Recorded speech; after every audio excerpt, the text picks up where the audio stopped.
ঋতব্রত তৃণমূলের বিরুদ্ধে পুলিশের কাছে অভিযোগ দায়ের কালীঘাট তৃণমূলের। আমাদের নাম প্রতীক নিয়ে জালিয়াতি চলছে, এই দাবি করেছে কালীঘাট তৃণমূল।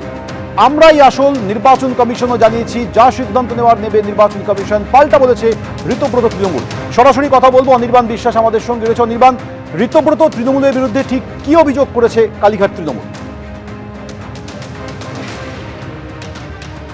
দেখো, কালীঘাট তৃণমূলের তরফ থেকে ঋতব্রত বন্দ্যোপাধ্যায় এবং সন্দীপন সাহাদের যে শিবির তৃণমূল কংগ্রেসের, তাদের বিরুদ্ধে অভিযোগ করা হয়েছে মোট 4টি থানাতে। 1 নিউ টাউন, 2 প্রগতি ময়দান থানা, 3 কালীঘাট থানা এবং 4 কলকাতা পুলিশের সাইবার ক্রাইম। কেন 4টি থানায় করা হয়েছে? কারণ গত 22 তারিখ যে প্রথম যে স্পেশাল সেশন করা হয়েছিল ঋতব্রত বন্দ্যোপাধ্যায় পন্থীদের তরফ থেকে, সেটি করা হয়েছিল নভোটেল হোটেলে। নিউ টাউনের যে নভোটেল হোটেল, সেটা কিন্তু নিউ টাউন থানার অন্তর্গত, সেই কারণে নিউ টাউন থানায় একটি অভিযোগ দায়ের করা হয়েছে। দ্বিতীয় অভিযোগ, আজকে যে অর্কিড ব্যাংকুয়েটে যে বৈঠক ছিল এক্স কাউন্সিলরদেরকে নিয়ে, সেটি ছিল প্রগতি ময়দান থানার অন্তর্গত। এবং যেহেতু মমতা বন্দ্যোপাধ্যায় পন্থী তৃণমূল কংগ্রেস বা কালীঘাট পন্থী তৃণমূল কংগ্রেসের registered office 30 B Harishchandra street, তাই কালীঘাট থানায় আরও একটি পৃথক অভিযোগ দায়ের করা হয়েছে। এবং এই 3টি অভিযোগের পাশাপাশি সাইবার পিএসে আরেকটি অভিযোগ দায়ের করা হয়েছে। কী বলা হচ্ছে সেই অভিযোগে পরিষ্কার বলা হচ্ছে যে তৃণমূল কংগ্রেসের যে লোগো এবং তার পাশাপাশি তৃণমূল কংগ্রেসের যে আইন, যে নাম রয়েছে, সেই নাম ব্যবহার করা হচ্ছে সম্পূর্ণভাবে এবং কোনো অনুমতি না নিয়ে। অভিযোগপত্রে বলা হয়েছে প্রতারণা, অপরাধমূলক ষড়যন্ত্র, দলীয় অনুমোদন ছাড়াই বেআইনিভাবে তৃণমূল কংগ্রেসের নাম এবং লোগো ব্যবহার এবং তার পাশাপাশি মিথ্যে তথ্য ও জাল নথি প্রচারের অভিযোগ তোলা হয়েছে।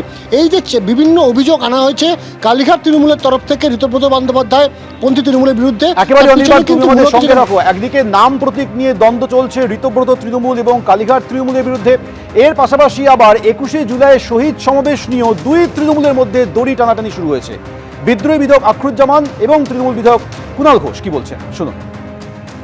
আমরা তো প্রথমেই চাইবো আমাদের ভিক্টোরিয়া হাউস, যেটা বরাবরই আমরা করে থাকি, সেখানেই তো আমরা প্রথমে চাইবো প্রশাসন কতটা আমাদের দেবে কি দেবে না তাদের ব্যাপার। বরাবরই যেহেতু আমরা ভিক্টোরিয়া হাউসের সামনে তৃণমূল কংগ্রেসের যে আমরা শহীদ স্মরণ করি 21শে জুলাই, আমরা সেটাই প্রথম আমরা প্রশাসনের কাছে আবেদন করব। তারপরে প্রশাসন না দিলে আমাদের যারা কালেকটিভ টিম লিডার যারা আছেন, আমরা আপাতত সকলে বসে সিদ্ধান্ত নিয়েছি যে আমাদের ঐতিহ্যবাহী 21শে জুলাই আমরা ভিক্টোরিয়া হলের সামনেই করব। প্রশাসন যদি অনুমতি না দেয়, তাহলে আমাদের লিডারশিপ যারা আছে, নেতৃত্ব দিচ্ছেন, সকলে বসে পরবর্তীকালে আমরা কোথায় কী করব। শুধু নায়ক নায়িকাদের ভিড়ে শহীদ পরিবার মর্যাদা পায়নি। এবার আপনারা দেখবেন আমরা যে শহীদ সমাবেশ করব 21শে জুলাই, সেই শহীদ পরিবার এবং তাদের পরিবারদের আমরা শ্রদ্ধা জ্ঞাপন করি, আমরা সঠিকভাবে শহীদদের শ্রদ্ধা জানাবো।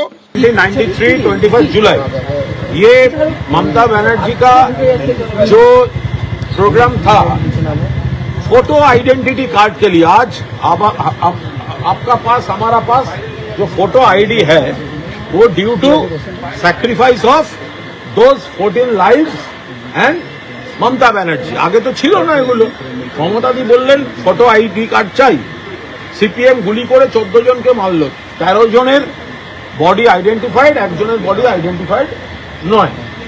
তো এখন যেহেতু মমতা বন্দ্যোপাধ্যায়ের আন্দোলনের শহীদদের সৈনিকদের হত্যা করেছিল, তাই মমতা বন্দ্যোপাধ্যায় নেত্রী হিসাবে প্রত্যেক বছর ওই দিনটা শহীদ তর্পণ দিবস পালন করে।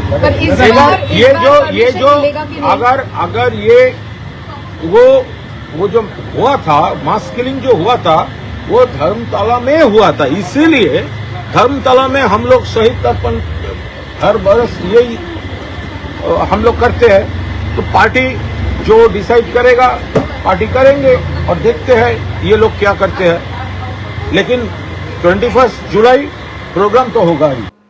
সরাসরি কথা বলবো, অনির্বাণ বিশ্বাস রয়েছে আমাদের সঙ্গে। অনির্বাণ, একদিকে যখন নাম প্রতীক নিয়ে 2 তৃণমূলের মধ্যে দ্বন্দ্ব শুরু হয়েছে, পাশাপাশি 21শে জুলাই শহীদ সমাবেশ নিয়েও 2 তৃণমূলের দড়ি টানাটানি চলছে। দেখো একদম 21শে জুলাই শহীদ সমাবেশ কার এবং সেটা নিয়েও কিন্তু দড়ি টানাটানি শুরু হয়ে গিয়েছে। একদিকে ঋতব্রত বন্দ্যোপাধ্যায় পন্থী তারা পুলিশকে চিঠি দিচ্ছে, তারা ভিক্টোরিয়া হাউসের সামনে জায়গা চাইছে এবং তার পাশাপাশি আরও বিকল্প কয়েকটা জায়গা চেয়ে তারা চিঠি দিয়েছে পুলিশকে।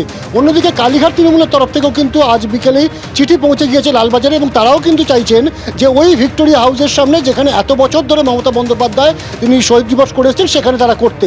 ফলত এখন দেখার যে শহীদ দিবস আলটিমেটলি এই যে ভিক্টোরিয়া হাউসের সামনে আদৌ করার অনুমতি পুলিশের তরফে দেওয়া হয় কিনা। তার কারণ তুমি জানো যে হাইকোর্টের একটি রায় রয়েছে, তারপর এই দুই তৃণমূল কংগ্রেস, একদিকে কালীঘাটপন্থী তৃণমূল কংগ্রেস, মমতা বন্দ্যোপাধ্যায়পন্থী তৃণমূল কংগ্রেস, অন্যদিকে ঋতব্রত বন্দ্যোপাধ্যায় এবং সন্দীপন সাহাপন্থী তৃণমূল কংগ্রেস, এই দুয়ের টানাপোড়েনে এই যে শহীদ দিবস তা কার্যত দ্বিধাবিভক্ত। এই মুহূর্তে একদিকে যেমন তৃণমূল কংগ্রেসের লোগো নাম কার থাকবে তাই নিয়ে জল্পনা শুরু হয়েছে, ঠিক তেমনভাবেই এই 21শে জুলাইয়ের উপরে কার অধিকার থাকবে তাই নিয়েও কিন্তু চলছে তার দড়ি টানাটানি। একেবারেই দুই তৃণমূলের মধ্যে এই দড়ি টানাটানির মাঝে সন্দীপন সাহা এবং মহুয়া মৈত্র কে কি বলছেন শুনুন। আমরা সেখানেই আবেদন করেছি করার জন্য, এবার দেখা যাক প্রশাসন কি উত্তর দেয়। আমরা যদি পারমিশন পাই, গায়ের জোরে করব না, যদি আমরা পারমিশন পাই নিশ্চয়ই সেখানেই করব যেখানে আমাদের 21শে জুলাই হয়ে থাকে। মমতা বন্দ্যোপাধ্যায় করতে চাইছেন, আপনারাও করবেন, সেটা তো তার বিষয়। আমরা যেটা করতে চাইছি আমরা সেই বিষয়ে বলতে পারি, আমরা করতে চাইছি সেইটা আমরা অ্যাপিল করেছি। এবার এরপরে প্রশাসনের উপরে নির্ভর করে তারা আমাদেরকে এই পারমিশন দেবেন কি দেবেন না। আচ্ছা, মমতা বন্দ্যোপাধ্যায় বিহীন 21শে জুলাই কেমন হবে ব্যাপারটা দেখতে? বিহীন বা যোগ করে নয়, তৃণমূল কংগ্রেসের 21শে জুলাই নিশ্চিতভাবে হবে এবং তৃণমূল কংগ্রেসের দেখবেন যারা দীর্ঘদিন থেকে তৃণমূল কংগ্রেস করেন, যারা তৃণমূল কংগ্রেস বলে চিহ্নিত তাদের অঞ্চলে, তারা সবাই সেই অনুষ্ঠানে থাকবেন। 21শে জুলাই দিনটা পালন করা হয়, মমতা বন্দ্যোপাধ্যায় নিগৃহীত হয়েছিলেন এবং এতজন কর্মী মারা গেছিলেন। 21শে জুলাই পালন করা হয়, 13 জন প্রাণ কলকাতা শহরে লুটিয়ে পড়েছিল, শহীদ হয়েছিলেন। শহীদ তর্পণে 21শে জুলাই পালন করা হয়, আর আমরা ইন ট্রু সেন্স শহীদ তর্পণই করবো সেই দিন। আপনারা মনে করছেন এতদিন 21শে জুলাই শহীদ তর্পণ হতো না? কি হতো আমি জানি না, আমরা কি করবো আমি সেটা বলতে পারি। 21শে জুলাই আমাদের পারমিশন না দিলে আমরা রাস্তায় করব, আমরা সবাই অ্যারেস্ট হব, কিন্তু 21শে জুলাই আমরা করব। দেখি অ্যাকচুয়ালি তো পুলিশ পারমিশনের ওপর ডিপেন্ড করে, ওরা তো কন্টেম্পটের চিঠি পাঠিয়েছে, এখন সমস্ত দলকেই পাঠিয়েছে কন্টেম্পটের চিঠি যে 2015-18 কেসে। তা আমরা তো বললাম যদি আমাদের মঞ্চ না বাঁধতে দেয় তাহলে জিপের ওপর দাঁড়িয়ে, জিপসি গাড়ির ওপর দাঁড়িয়ে মাইক নিয়ে মমতা ব্যানার্জি মিটিং করবে, কিন্তু মিটিং হবে 100%। আসছি পরের খবরে। তারাতলা কাণ্ডে কলকাতার প্রাক্তন মেয়র ফিরহাদ হাকিম সহ দুই প্রাক্তন তৃণমূল কাউন্সিলরকে গ্রেফতারের দাবিতে লিখিত অভিযোগ দায়ের হয়েছে থানায়।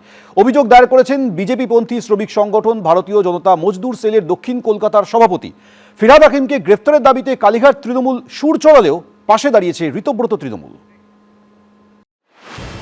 তারাতলায় গোডাউন বিপর্যয়ের ভয়াবহ ঘটনায় ফিরহাদ হাকিমের প্রাক্তন ওএসডি কালীচরণ বন্দ্যোপাধ্যায়কে আগেই গ্রেফতার করেছে পুলিশ, আর এবার প্রাক্তন মেয়রকে গ্রেফতারের দাবি তুলে লিখিত অভিযোগ জমা পড়ল তারাতলা থানায়। বিজেপিপন্থী শ্রমিক সংগঠন ভারতীয় জনতা মজদুর সেলের দায়ের করা অভিযোগপত্রে কলকাতার প্রাক্তন মেয়র ফিরহাদ হাকিমের পাশাপাশি ৮০ নম্বর ওয়ার্ডের প্রাক্তন তৃণমূল কাউন্সিলর আনোয়ার খান এবং ১৩৪ নম্বর ওয়ার্ডের প্রাক্তন তৃণমূল কাউন্সিলর শামস ইকবালকেও গ্রেফতারের দাবি জানানো হয়েছে।